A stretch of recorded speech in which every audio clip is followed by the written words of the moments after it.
High সবাই কেমন আছো? এই গরমে তো আজকে ছিল ছুটি, তো ভাবলাম চিকেন পাঞ্জাবি বানাবো, মানে খেয়ে একদম বাল্লে বাল্লে বলতেই হবে। এখানে সমস্ত মশলা রেডি, আর এখানে করে নেবো ম্যারিনেশন, দই, হলুদ আর একটুখানি নুন দিয়ে, আর রেখে দেবো 30 মিনিটসের জন্য। আর এখানে তেলটাও একদম মানে গরম হয়ে গেছে। তারপর মশলা দিয়ে এক এক করে পেঁয়াজ কুচি, রসুন কুচি, আদা কুচি সমস্তটা দিয়ে একটু ফ্রাই করে নেবো, আর ফ্রাই করে রেখে দেবো এটাকে ঠান্ডা হওয়ার জন্য।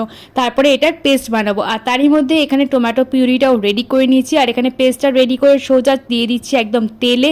আর তারপরে একটুখানি নেড়ে চেড়ে নিয়ে দিয়ে দেবো হচ্ছে কি টমেটো পিউরিটা। আর তারপরে এক এক করে সমস্ত মশলা, ধনে গুঁড়ো, জিরে গুঁড়ো, লঙ্কার গুঁড়ো সমস্তটা দিয়ে একদম চিকেনটা দিয়ে একদম মাখামাখি ব্যাপার করে নেবো। তারপরে এটা একটুখানি চাপা দিয়ে দেবো, আর চাপা দেওয়ার পরে দেখতে পাচ্ছ কি সুন্দর তেল বেরিয়েছে। তারপরে আরও 10 মিনিট একটুখানি চাপা দিয়ে দিয়েছিলাম, আর গন্ধটা কিন্তু এরপরে দারুণ বেরাচ্ছিল, টেক্সচারটাও দারুণ হয়ে গেছিলো কিন্তু। তো তারপরে একটুখানি কসুরি মেথি দিয়ে রান্নাটা হলো শেষ। আর ওভারঅল গ্রেভিটা না দুর্দান্ত ছিল।